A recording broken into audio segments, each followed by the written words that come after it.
Mahishasura, the shape-shifter, the buffalo demon, evil incarnate. Yet, without him, you would not have come to be. This is the moment when he was granted the boon by Brahma. No man could kill him.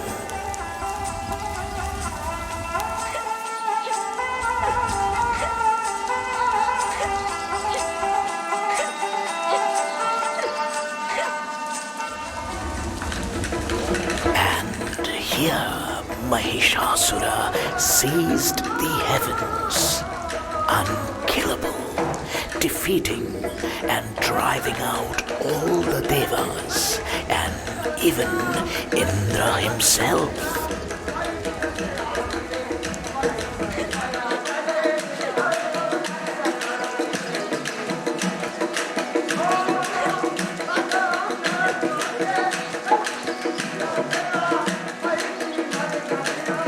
Your birth, Durga. The devas knew it was their only chance to create a being capable of destroying their foe. All their power focused into one body, gifted with all their weapons. I wonder what your first thoughts were.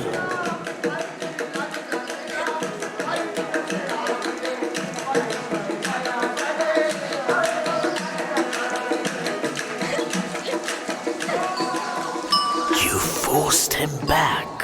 I remember it well. You on a lion's back, leading the battle line. The devas flocking behind you, inspired with new courage. Mahishasura at bay, forced to take his true form. The monstrous buffalo, stamping and blowing, crushing warriors with his hooves and throwing them into the air with his great horns.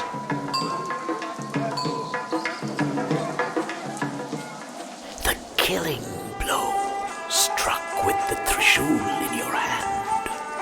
There was no fear on your face, although Mahishasura had shaken the heavens themselves. The battle light in your eyes, determination on your brow. I knew then what the devas had made, and I knew then what change you would bring to our world. From evil comes great good. Such is the balance of the world. Katyayani, formed from the thoughts of all of us to be incarnated as the destroyer of the demon Mahishasura. Skandamata, wisdom-granting goddess of fire, your mighty son in your arms. Pale Mahagauri, Redeemer of sinners, Mistress of true reality.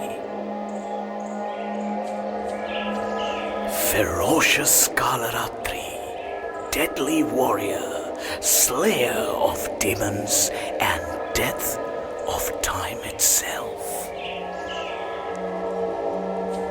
Siddhidhatri, divine mistress of all perfections, gifter of the 8 powers, source of all the world.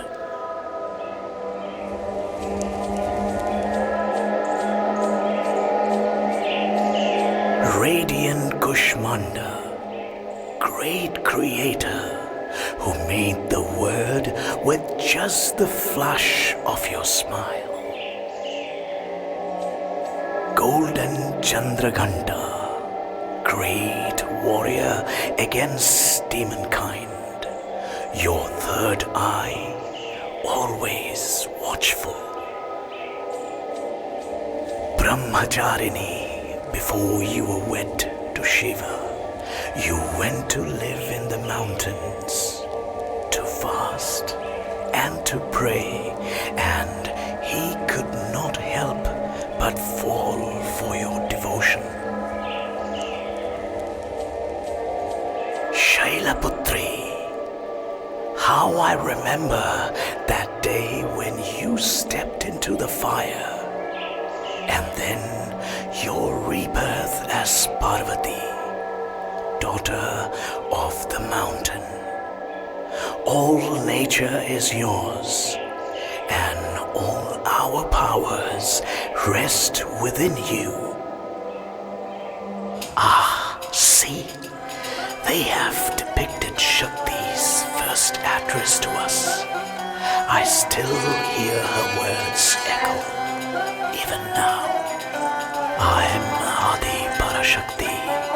I am the absolute reality. She told us that she, the eternal font of energy, beyond form and limit, had created us to govern the universe as aspects of her power.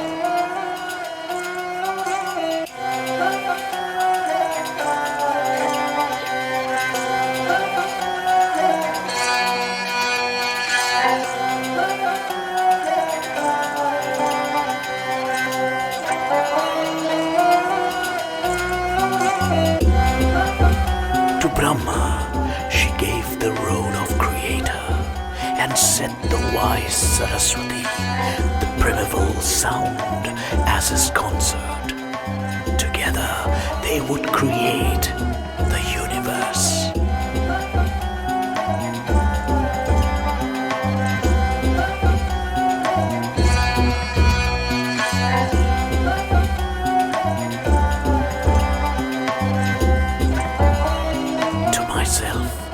She assigned the role of preserver, of protector in all my needful incarnations, with Lakshmi as my consort, so that prosperity and wealth would be at my fingertips.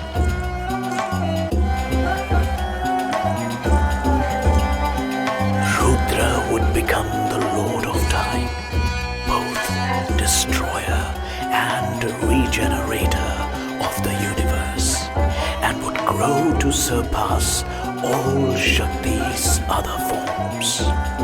One half would become Lord Shiva, destroyer of evil. The other, but you know this, Durga, for the other half was you. See here, it is the story of Garuda.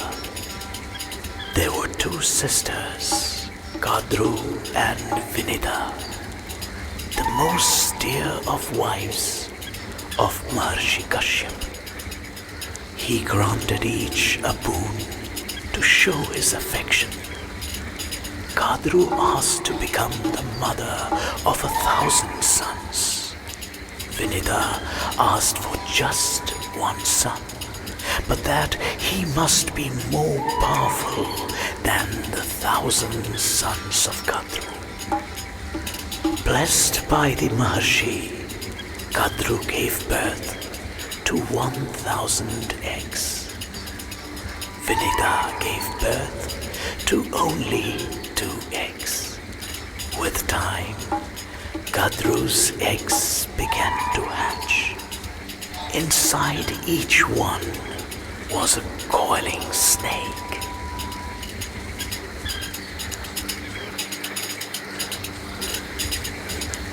Vinita, impatient and jealous that her sister's eggs had already hatched, took it upon herself to break open one of her own eggs. Inside Vinita's egg was a half-formed bird-like creature. Enraged by his mother's actions, he cursed her, saying that she would be a slave to Kadru until her second egg hatched. And if she did not show patience with that hatching, she would forever be a slave.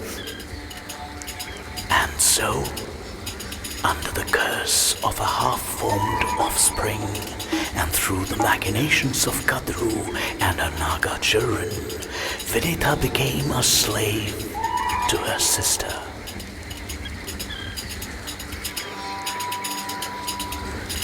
Years passed until one day Vinita's second egg finally hatched. From it emerged Garuda, the king of birds. Seeing his mother's servitude, Garuda asked the Nagas to free her. They agreed, but on the condition that Garuda would fly to heaven and fetch for them the elixir of immortality.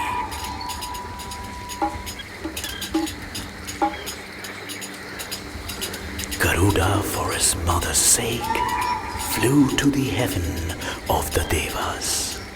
He was too powerful for the Devas to defeat, and so seized the elixir from them. I saw that Garuda did not want the elixir for himself, and so I manifested myself to him. Because his heart was pure, I granted him the gift of immortality. In return, he granted me the gift of becoming my mount, should I so desire it. I warned Garuda of the deceptive nature of the Nagas.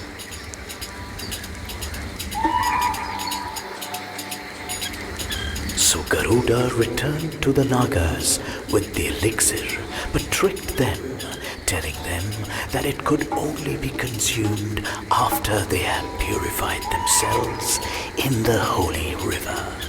He attacked them unsuspecting as they bathed and ate them up. He freed his mother, Vinita. For safekeeping, Brahma took the elixir and bore it back to the heavens. I am Matsya, the horned fish, who rescued Manu from the flood and led him to a place of safety. I am Kurma, the great tortoise, bearing the weight of the mountain on my back. I am Varaha, the bull, who battled Hiranyaksha for 1,000 years and dragged the earth back from the cosmic ocean. I am Narasimha, with a man's body but a lion's claws and head, great protector against evil. I am Vamana, the dwarf who bestrode both earth and heaven. I am Parashurama, the valorous great warrior who created the western lands with a throw of my axe.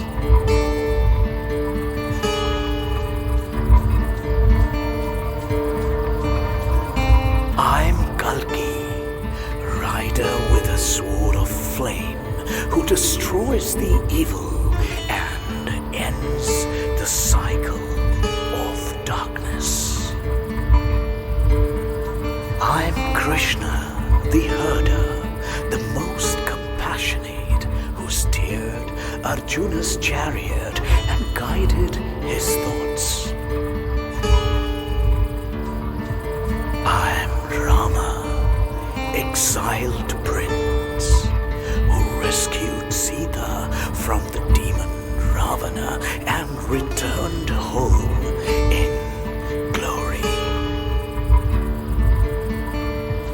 I'm Buddha Siddhartha, the awakened one, the sage and the teacher.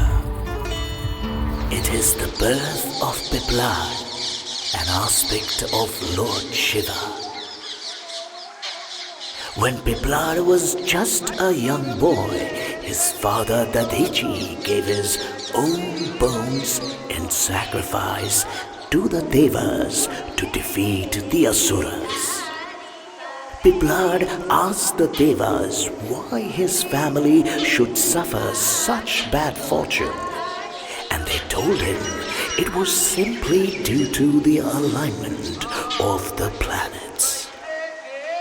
Piplad was furious at this fate and cursed Shani of the ringed planet, whose celestial home started to fall from the sky. The Devas interceded, pleading for mercy on Shani for Piplad to lift the curse. Piplad agreed on the condition that Shani's position would no longer bring trouble on anyone of less than 16 years old.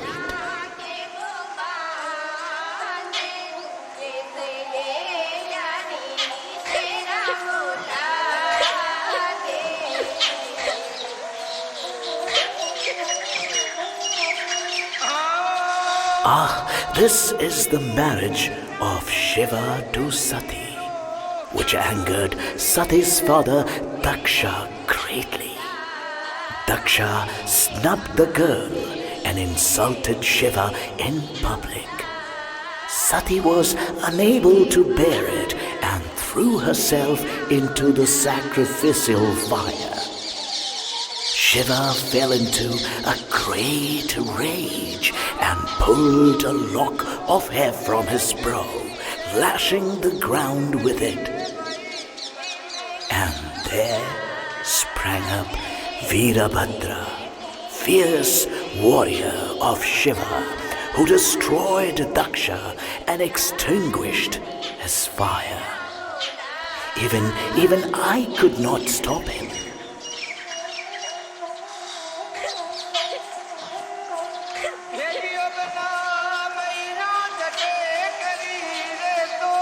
The birth of Ashwatthama, gifted to his father Drona after many years of penance, born with a magical gem in his forehead that made him a mighty warrior. After Drona was killed through trickery, Ashwatthama issued a challenge to Arjuna. Both warriors used mantras to create mighty world-destroying weapons. Arjuna was wise and withheld his weapon, but Ashwatthama did not, instead directing it at Uttara, Arjuna's daughter-in-law, utterly destroying the lineage of the Pandavas. For that action, Krishna cursed Ashwatthama and cut the gem from his forehead. For thousands of years, he roamed the forests of the world with blood and pus oozing from his injury. It is rumored he walks there still.